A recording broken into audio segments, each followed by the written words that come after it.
Good evening. Welcome to STC's educational webinar, Advanced Insights Relating to Self-Directed Retirement Accounts. I'm Jackie Knight, Corporate Training Director with STC, and I'm very glad to have you join me this evening. Before we get started with the webinar, I do need to cover a bit of information about STC. We are a retirement plan administrator, so we do not provide legal, tax, or investment advice. We also don't represent or sell securities or investments of any kind. We are not a registered investment advisor, and we don't represent or endorse any investment opportunities. I may be talking about some during this presentation and during the question and answer time, but we don't actually represent or endorse or approve of any particular investments. We do recommend that you consult with your legal, tax, and investment advisors prior to making any investment. This evening's webinar is going to cover some more advanced topics relating to self-directed retirement accounts, but I am going to begin with some basic information for any new listeners I might have in the audience. I am going to talk about self-directed retirement accounts, what they are, and then we're going to go into some specifics about particular accounts. I'm also going to talk about Roth accounts and conversions. I'm going to delve into non-recourse loans, why they're necessary, and what exactly that means if you are doing a loan in your retirement account. We will talk about UBIT and UDFI, two taxes that can sometimes come into play with a self-directed account. And then we'll talk about the retirement account LLC structure that STC uses for each of our clients' accounts and why we use that. And then I will briefly go through the services that STC offers, and we'll open the floor for your questions.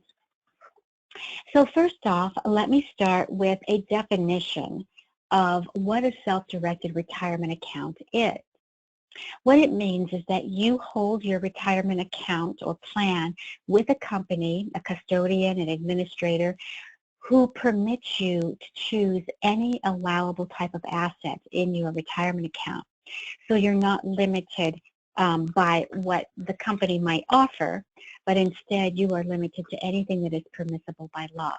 And so that means you can include non-traditional assets like real estate in your retirement account investments.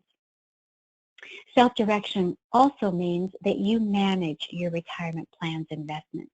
You make the decisions that relate to those investments. For example, let's say you own a piece of real estate in your retirement account. You can decide if you're going to rent that property and what the rental rate will be. You will decide if you're going to repair something, if you're going to fix that property up, if you are going to put in a new refrigerator. You would make those decisions. Whereas when you're own something like a mutual fund or stock, you don't really get to make the decisions that have a direct impact on the value of that asset, like you can in a self-directed account. So this really means that you have control. You have much more control over the decisions related to your investments than in a self-directed account. And of course, you have control over what you own. Now, why might you choose to self-direct your retirement account? Well, first off, it does provide you the opportunity to diversify your assets held in your retirement account out of just stocks, bonds, mutual funds. You can own real estate. You can actually own mortgages or notes. You can make loans from your retirement account. You can even invest in a private business if you like. Also, that control that I mentioned on the previous screen. And then you also, with real property, have the ability to use leverage. So you can actually borrow money, use other people's money to finance an investment that your IRA holds. And so that can increase your earning potential. So those are some of the reasons you might want to consider self-directing. Now, there are different types of retirement plans, and a self-directed account is not a type of plan. It just means that you're holding it with a company that permits self-direction. But there are several different types of retirement plans. You may be familiar with some of these, a traditional IRA and a Roth IRA. I'm going to talk a little bit more about the Roth IRA on a future slide, but both of these have identical contribution allowances. The difference is that traditional IRA contributions are tax deductible in the year that you make them, and Roth are not. You do pay taxes on your Roth contribution. A SEP is a simplified employee pension plan. You might participate in that in a small business. You also potentially could have that on your own business. If you are a sole proprietor or you have a small business with some employees, you could have a SEP. A simple is a savings incentive match plan. Again, that can be used by a small business or partnership. Might use this type of a retirement plan. And now I've brought out onto your screen 4 different types of plans that all say former employer. So if you were formerly employed and participated in one of these types of plans, you are eligible to move the monies out of that plan into a new plan that you qualify for that you can then self-direct if you like. A 401k plan is a for-profit corporate type of plan. 403b, charitable organizations or nonprofit organizations might use 403b plans. TSA is a tax-sheltered annuity, and a TSP is a thrift savings plan. So again, if you participated in any of those types of plans, you can roll those over if you're no longer employed. Now, 401k, that's a corporate plan. If you're currently employed and you are participating in a 401k plan, there may be some instances where you can move funds from your participation in that plan into a self-directed account. If you've reached a certain age, or if you brought funds into that company plan from a former corporate 401 plan, you may be able to move monies out. So what you would need to do is go to your plan administrator and ask them about that if that might apply to you.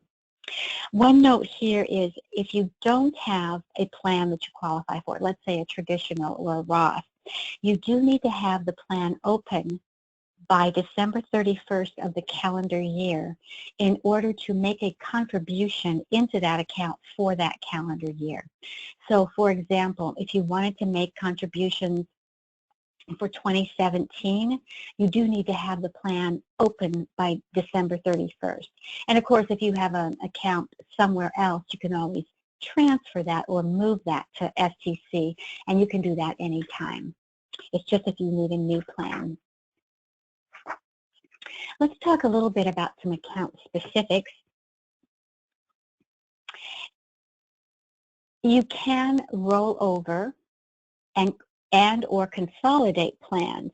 Now, I referred to on the previous screen that you could take monies from a plan that you formerly participated in where you formerly worked, and you could roll those over to a self-directed plan.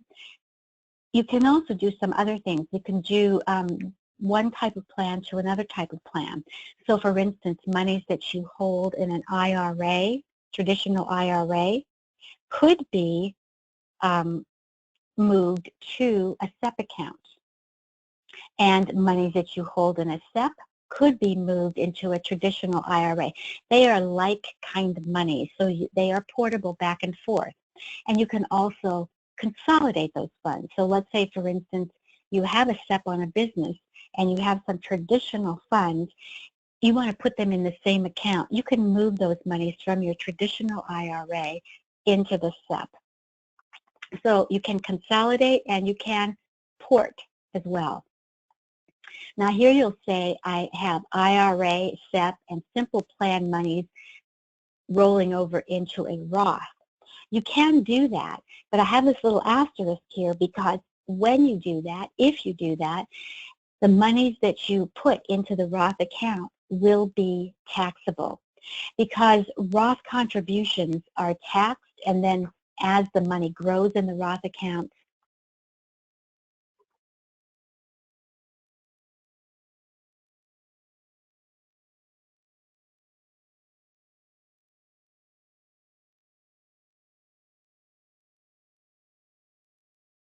I apologize. I seem to have had a difficulty with my audience view. So I believe I'm back. I think you can all see my screen. Hopefully you can. If I have lost if you've lost your screen, please type me a little note in the question box and let me know if you are not able to see the screen. But I think it's back on now. So back to rollover, portability, and consolidation. You can move monies from a traditional IRA, from a SEP account, from a simple plan into a Roth, but that will be a taxable event.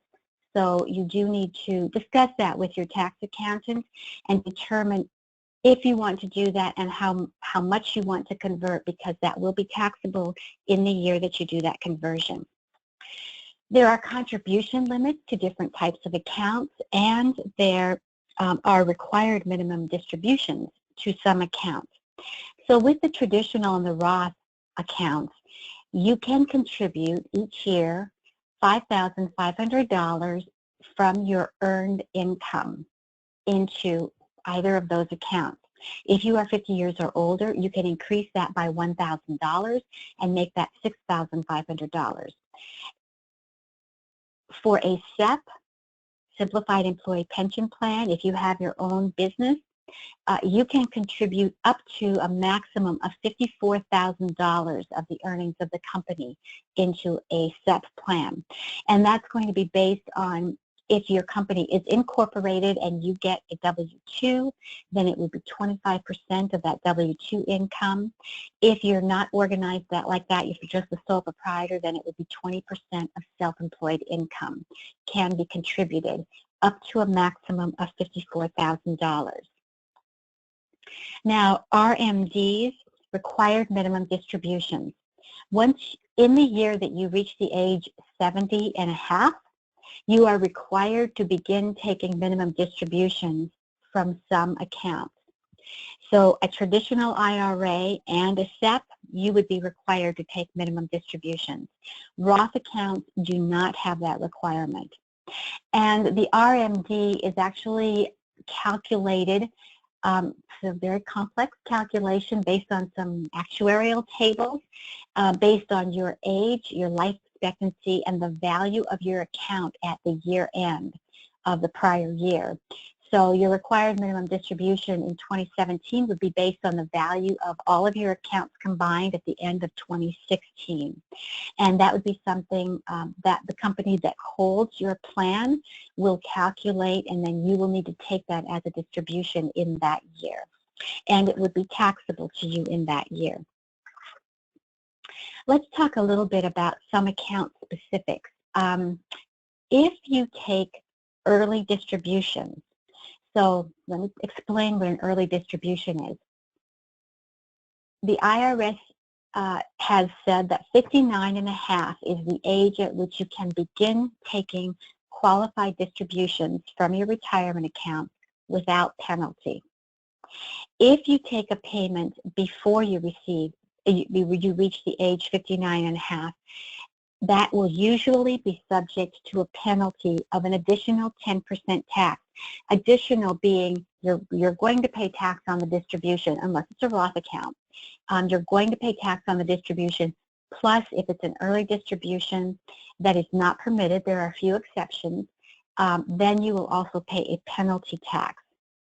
This must be and will be reported to the IRS by the company that holds your accounts, and any amount of early Roth distributions that are attributable to your contributions won't be taxed. But normally Roth distributions are tax-free.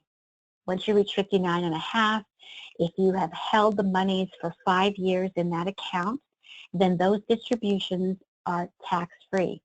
If you take them early, before 59 and a half, or before you've reached that 5-year period, then the portion of your distribution that is not attributable to your contribution will be taxed. And that is something that you will need to be aware of if you are going to take a distribution from a Roth account early. Normally it wouldn't be taxed, but in that case it would. So you definitely want to talk to your accountant if you find that you may need to take an early distribution, and be sure you understand what the consequences of doing that would be. Let's talk a little bit more about Roth accounts. I was just talking to a client this past week about Roth and the advantages and reasons that people open them. They do have some advantages in that you can earn tax-free. When you make a contribution into a Roth account, you pay taxes on that contribution in the year that you put the money in the account. But then everything that is earned in that account, it's not just tax deferred. It is tax deferred like all retirement account earnings. But if you wait until 59 and a half or older and you've held that account for 5 years, then when you begin taking withdrawals from a Roth account, those are not included in your taxable income. So basically a Roth account is a tax-free earning opportunity. And we don't have many of those in the United States, so that is a big advantage and why many people think it's a good idea to have a Roth account. Now, I did mention a little bit earlier that there is no required minimum distribution on a Roth account, so you don't have to take money out of it when you reach age 70 and a half. And I have referred to that 5-year holding period before you can take qualified distributions. There are also income limitations as to who can set up a Roth account and make annual contributions to it. Your adjusted gross income must be below a certain amount to be able to make a full contribution. However, there is a workaround for this because you can actually make even if you're above this income limitation, you could make your contribution into a traditional IRA and then convert it to a Roth IRA. That has been permitted since 2010, I believe. So you can actually get around this income limitation by making a contribution into a traditional account and then converting it to Roth and paying the taxes on that conversion. So if you're interested in that, let me know about that. We can help you with that. Now, as far as conversions go, there will be taxes due and payable when you convert. Again, because amounts that are put into a Roth account are taxable. Contributions are taxable. So if you're converting from an account where you made tax-deductible contributions, then you're going to have to pay taxes. If you pay those taxes that are due from the converted account, that potentially, if you're not 59 and a half or older, that potentially could be an early distribution and could be taxable and penalty. You could have a penalty on that. So you do want to consider whether or not you want to pay those taxes from the actual monies that you are converting. You also can, let's say you have multiple accounts, you could convert pieces of those multiple accounts or all of those multiple accounts into a single Roth account. And you can also do partial conversions. Let's say you have $50,000 in a traditional IRA. You'd like to get some money into a Roth IRA, but you're not really wanting to pay taxes on a whole $50,000 conversion. So instead you convert $25,000 into the Roth and pay taxes on that $25,000 in that year of the conversion. You can do partial account conversions as well. Please do check with your accountant about the tax consequences of a conversion because there will be tax consequences, but the value to you of having a Roth account over time, earning tax-free, might offset those tax consequences. So something that you'll want to consider with the advice of your accountant.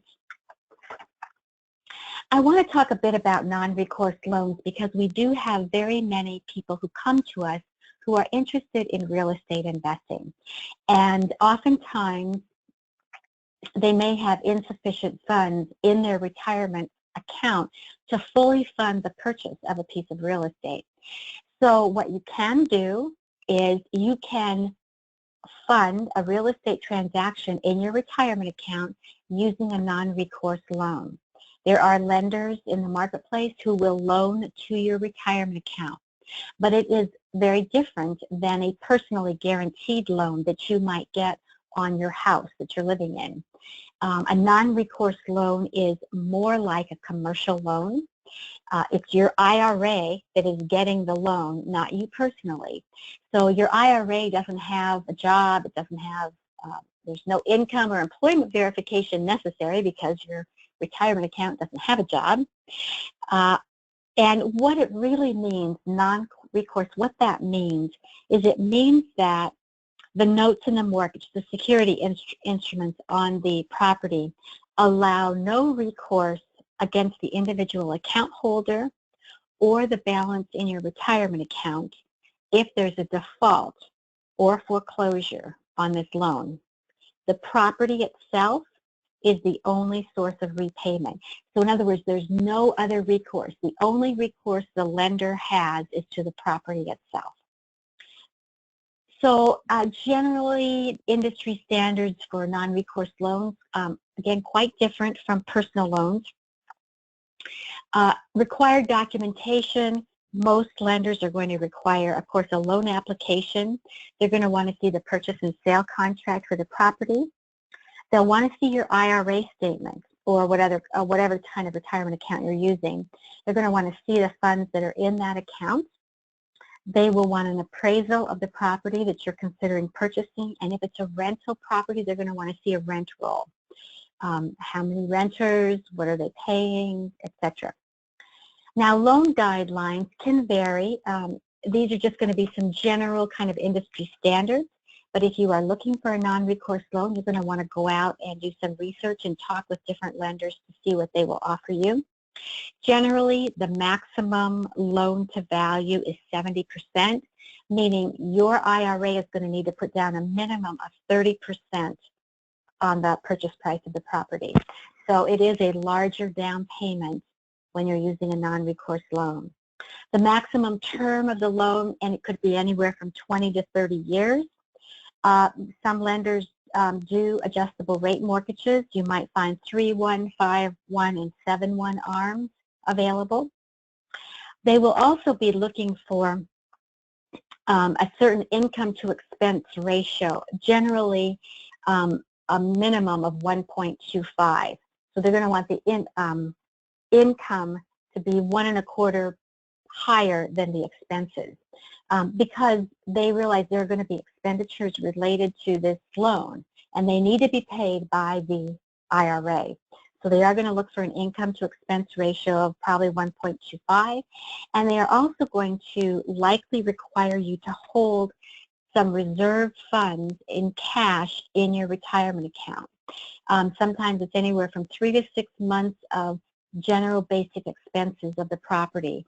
So if you have a rental property, if it's going to be a rental property, they're going to want to see some reserves that would cover utilities, repairs that might come up, etc. Because again, those monies have to be paid by the IRA account. And if you don't have sufficient liquid funds in that account to pay them, then you're in a difficult situation, particularly if you're not eligible to make more contributions for that year. So reserve requirements will generally be there on a non-recourse loan. Eligible and ineligible properties. Eligible properties, certainly single-family residences, some condos, 2 to 4-plex units, so attached units, multifamily 5+ units, and retail, office, and warehouse. All of those are eligible properties that you could potentially get a non-recourse loan on. Ineligible properties, mobile homes. I have not seen any lender, non-recourse lender, who will lend on mobile homes, timeshares, condo hotels, certain restaurants. Again, you'd have to check with the lender. Residences that have 5 or more acres, and farms. Those are usually ineligible properties.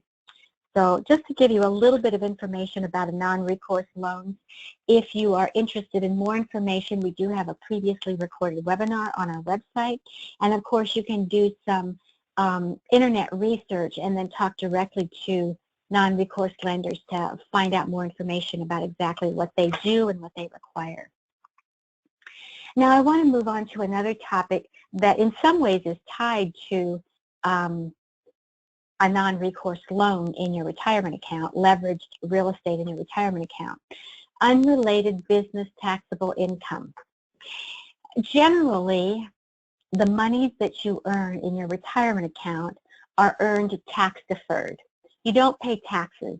That's the advantage of putting money into a retirement account. Those monies are intended to grow and benefit you when you reach retirement. So they are tax deferred. We want to encourage people to put money in retirement accounts. There are some exceptions. UBTI, unrelated business taxable income, and is potentially a tax effect that you could have in your retirement account. And let me try to explain it a little bit.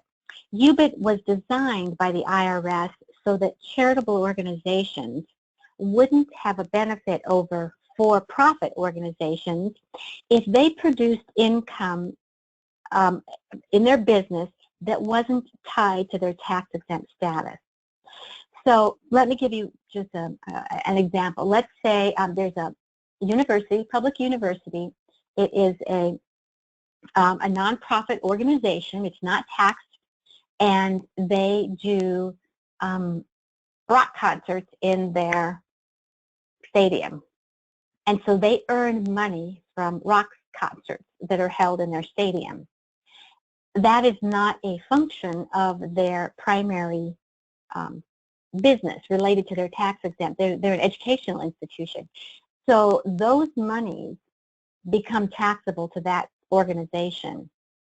And the IRS decided that this could apply to retirement accounts as well. So in most cases, the net income that your IRA generates is exempt from UBIT. Typically, IRAs generate passive income, interest income, rental income, dividends or distributions from mutual funds or stocks, bonds. Those are all passive income. They're not going to generate UBIT. However, if you invest in a business and that business is generating profits that are not taxed to the business, then your retirement account potentially could be subject to UBIT, unrelated business income tax. So this is something to consider if you are investing in a business, a franchise, something like that in your retirement account. Now, this can also come into play. Oh, I should mention, because I do often have real estate investors in the audience, the sale of real estate is also considered passive as long as the intention of the investment was for appreciation for long-term gain. Now, there are rare exceptions when the IRS would consider an investor an active participant and the income would be taxable. But generally, if you're purchasing a property and then you're holding it for a gain, that wouldn't be considered a business. It would be considered passive. And then you sell it down the road and you realize an appreciated value proceeds into your account.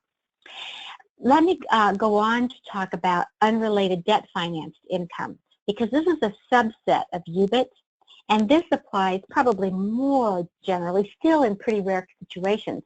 But if you use a non-recourse loan to purchase a realty property in your retirement account, unrelated debt financed income can come into play, UDFI. And this applies to income that's generated from an asset that was purchased using financing. So let's just talk about a little example. I'm going to walk you through the numbers on the next slide, but let's just walk you through an example. Let's say you purchased a rental property and you use leverage, and you are now realizing rental income into your retirement account. That is income that has been generated using an asset that was purchased using financing. So UDFI is based on the net income of the property. So that means you would take all the income that you earned on that property and then you would subtract all of the expenses. So it's the net income. So if you get 12 months of rental income and then you have expenses of painting the porch and replacing the refrigerator, those expenses would come out. And the first $1,000 of the taxable net income is exempt from UDFI, from the tax. Then the remainder is taxable based on the percentage of the property that is debt. So if you 50% finance the property, then 50% of that remaining taxable income will be subject to the tax. So it goes even lower. When the asset is sold, if there was still debt, there was still an outstanding loan in the 12 months prior to the sale, then the gain is also subject to UDFI. Although how it's calculated is a little bit different than the percentage of the debt ratio. Then instead it goes to the debt to the sales price. And that is the percentage of the gain that would be taxable. So something to think about, and let me walk you through an example to help kind of make this clearer. Because sometimes I'm talking to folks and they go, oh, well, I'm not interested in doing that then because I don't want to pay any taxes in my retirement account.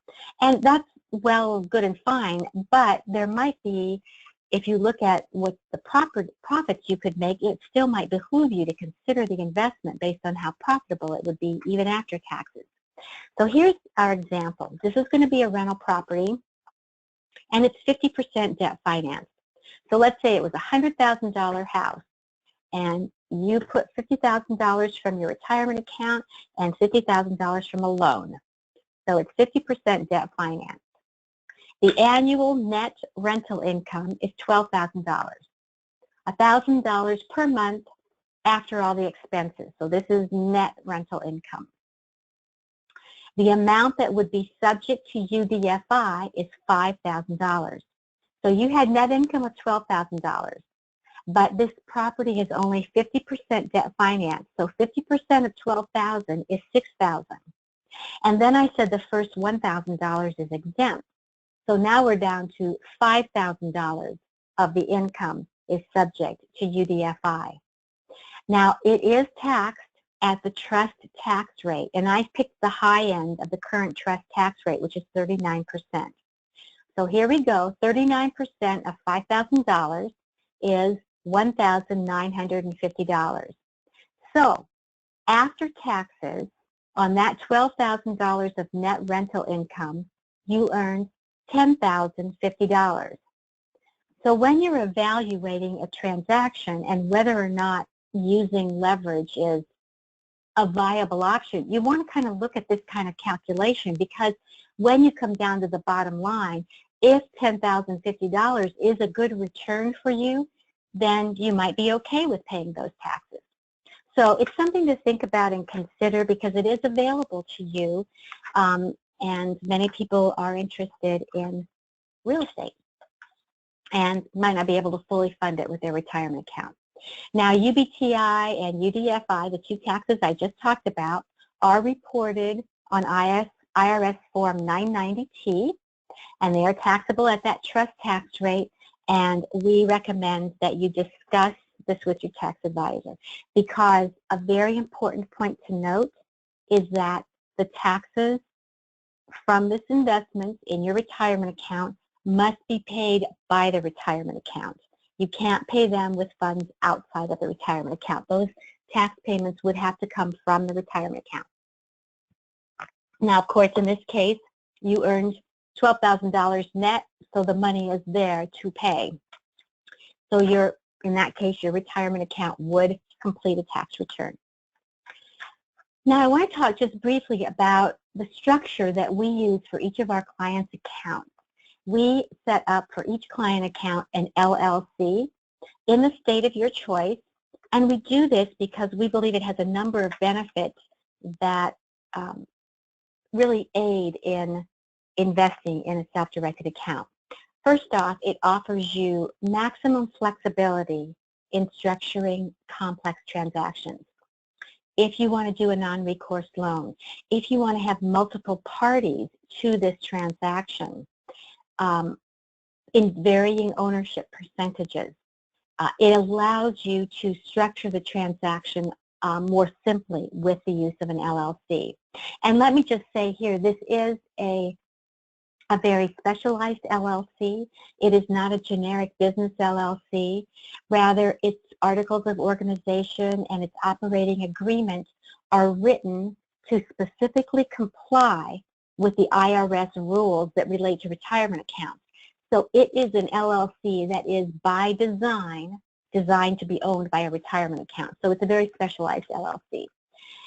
It is still, though, a limited liability company, and so it does provide an additional level of asset protection for the things that you own in it. It also gives you checkbook control over your retirement funds, and that means that you have immediate response to investment opportunities. So if you have a transaction that comes up, a piece of real estate, and you want to, it's a good deal, that can come and go pretty quickly. Other investors are always looking for good deals. So you want to be able to move quickly on it, and you can do that using our LLC structure. Now you'll notice that I have checkbook control in quotes, and that is because we do not give the checkbook to our clients so that they can write their own checks.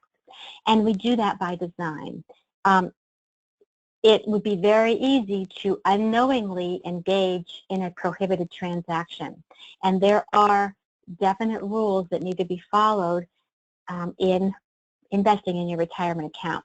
There are disqualified persons, people that you can't do direct transactions with, and there are prohibited transactions, things that you cannot do with your retirement account. There are certain assets that you may not own in your retirement account. And if you didn't understand those rules very well and you had the checkbook, you might unknowingly engage in a prohibited transaction. And doing that is serious. There are consequences for that. You can pay penalties, up to even forfeiting your retirement account. So you don't want to do that. You don't want to violate the rules. So what we do is we look over your transaction documents.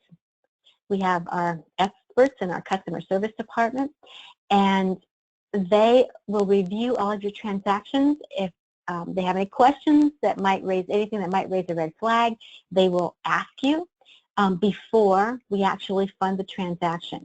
But we can same day fund your transaction if we receive the documents by 2 p.m. Eastern Time. So for example, you fax in your documents at 10 o'clock that morning, we can fund that transaction that same day as long as there are no problems with it. And a nice thing about our client services department is they are available to you as much as you need them in order to review your transaction before you get to the date that you need the money. So you can always talk with them at any time, ask any questions, here's what I want to do, here's how it will be structured, can I do it that way? And they are happy to help you as much as you need. So you have what I call protected checkbook control because you have our experts looking over your transaction for you. Using the LLC does simplify asset titling. So, for example, if you were purchasing a piece of real estate, you could actually go to the closing table and sign the closing documents on behalf of your IRA LLC. You don't have to send the documents to our office where they sit on somebody's desk waiting for a signature. Some custodians, that is the case. You do have to send the documents to them, and so closing can be delayed. So this simplifies asset titling, and it also makes transfer of title simple too. It's titled in the LLC's name. This structure also makes it very straightforward and easy to pool or pool money with other investors. So have co-investor in a transaction.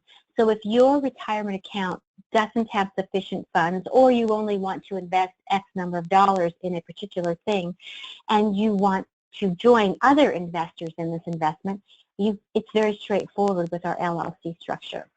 So you can actually partner with other sources of funds. And you can actually partner with your own personal funds, with your spouse's funds or your spouse's IRA account, with other family members, colleagues, LLCs, investment syndications. Now, let me mention, some of you may be thinking, but I thought there were disqualified persons that I couldn't do a transaction with. Me, my spouse, my parents, my children, and that's true. Your retirement account cannot do a direct transaction with your personal money, with something that you personally own, with your spouse, with your parents, with your children. However, if you partner with those otherwise disqualified persons, if you partner with them at the inception of the transaction, then it is permissible. And our retirement LLC structure makes that really straightforward. So here is a little schematic of how the structure works. You'll see up here on the upper left, if you're moving money from a current account to us, your current custodian would be directed to transfer or roll over to our self-directed custodian. We would set up your LLC in the state of your choice.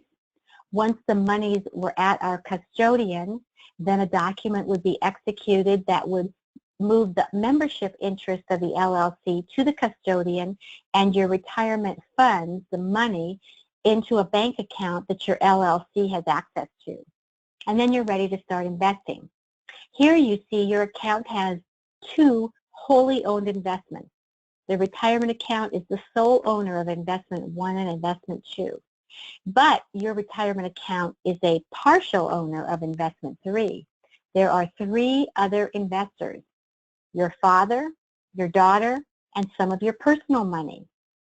Those 3 pots of money, those 3 persons, are normally disqualified persons.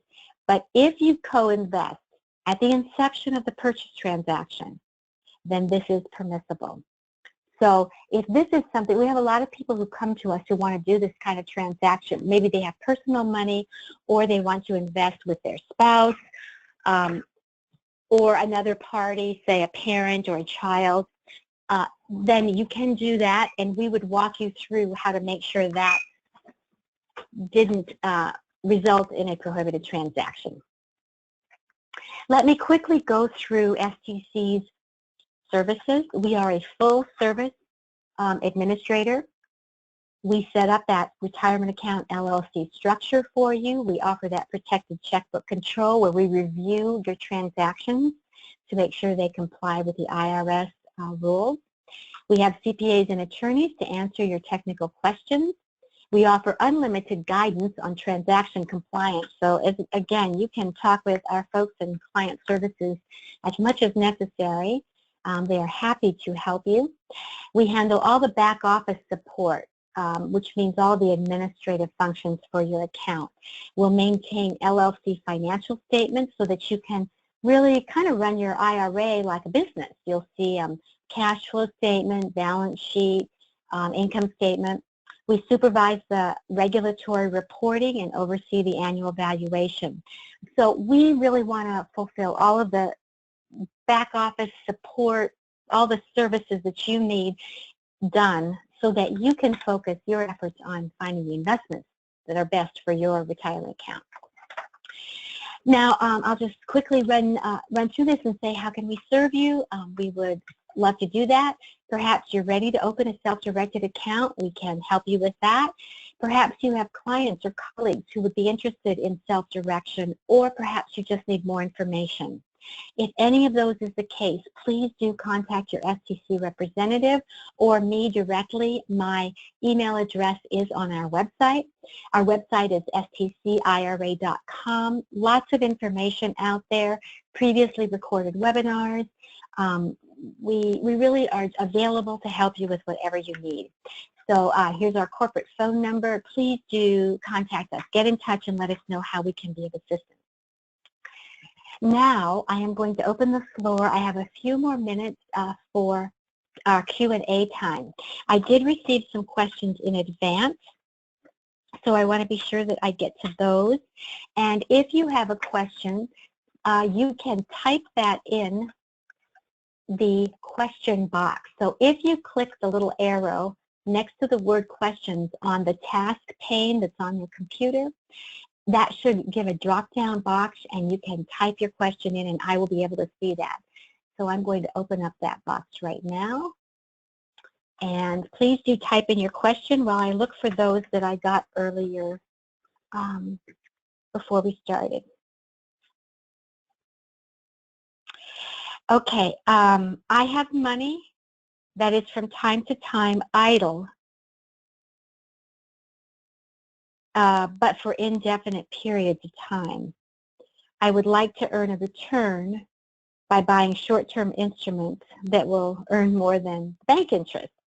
You know, what are my options? Well, certainly you could have a brokerage account in your self-directed retirement account. We have folks who do that. They open the brokerage account. It must be opened in the LLC's name as a business brokerage account. And so idle funds, let's say, you know, you move funds, say you move $25,000 in funds into the account and you have not found the investment yet that you want to invest in, you can put that in a brokerage account and then actively trade those funds as you like if you wish. So that is a possibility for you. And this is another question I got. This person is interested in investing in seed or startup investing. So this is startup business investing. They're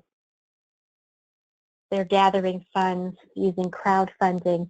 They'd like to do this within their self-directed Roth IRA. So basically they're investing for partial ownership or equity stake in a business.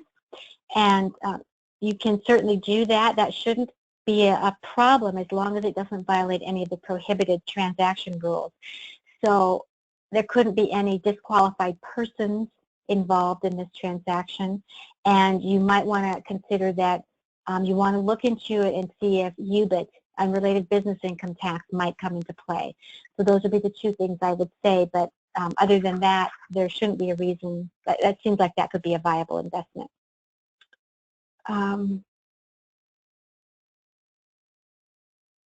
If I have a Roth and a SEP, do they need to be two different LLCs? Yes, they do. Those are two different kinds of retirement money. So you would need to have two separate accounts, and each account does have its own LLC. And we can talk more with you about that. If you have more than one account you want to set up with us, we can talk with you about that. Can you get a mortgage against your self-directed IRA? Basically paying 20% down on a property using self-directed and get bank to finance. Okay, well, I'm going to say that your IRA cannot be the collateral for a personal loan, so that's a no.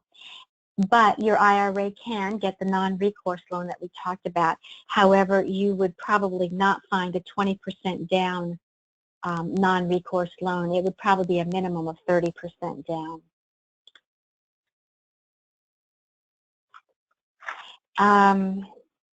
Is the mandatory IRA distribution, okay, so this is talking about the required minimum distribution. Is the mandatory IRA distribution based on total assets or cash in hand or equity?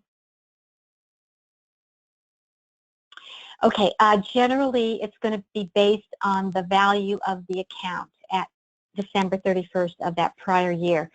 So, for example, let's just say you owned a piece of property in your retirement account and you had some liquid funds, you had cash, and maybe a mortgage. The value of that account at December 31st is what your RMD, your required minimum distribution, is going to be based on. And that property in your account will need to be valued. So it will need to be appraised, and that value will become part of the booked value of your account, and then that account value is what your RMD is based on.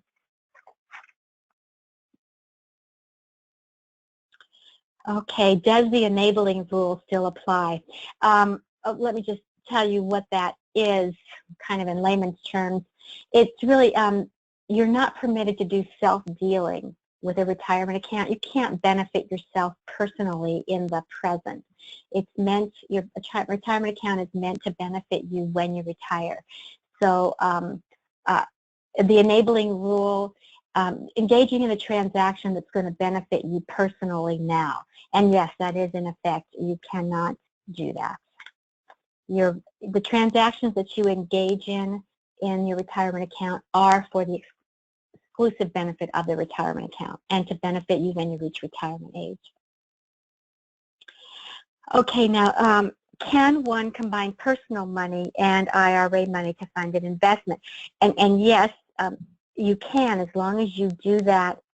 You're not actually combining the money. You are both, your retirement account and your personal money are going to the seller of the investor and purchasing a portion of the investment. So you're not pooling any money. You are co-investing at the inception of a transaction.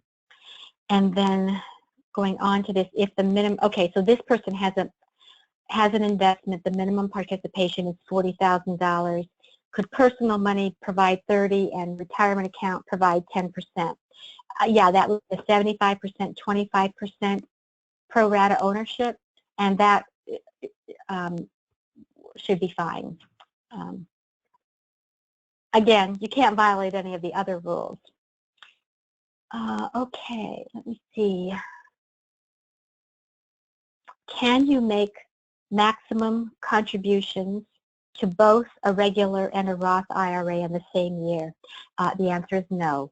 Your combined contribution is limited to $5,500 in 2017.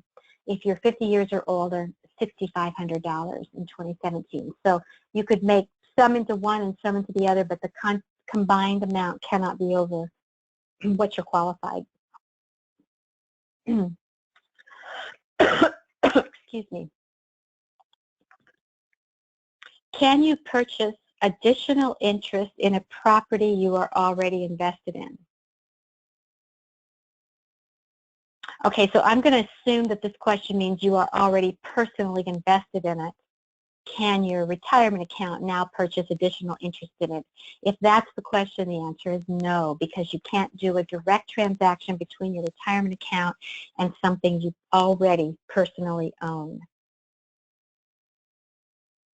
Okay, this is an interesting question. Somebody's been reading up on what you can do. So all current IRAs, okay, this individual has an IRA, and they read that they could only roll over once per year. And then they say, is that per account, because they have multiple accounts? Well, first off, let me define what this rollover is. It's a 60-day rollover, and it's when an amount is distributed to you, the IRA owner, and then within 60 days, you deposit it back into a retirement account.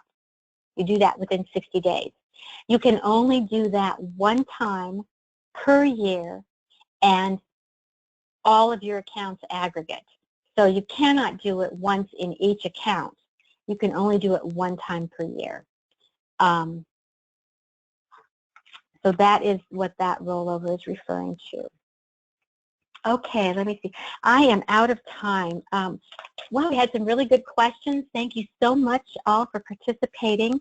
I do want to tell you that we do have a webinar every month, and I wanted to tell you the date and what it will be for next month. It will be in May, of course, and it will be on Tuesday, May 9th at 7 p.m. Eastern Time.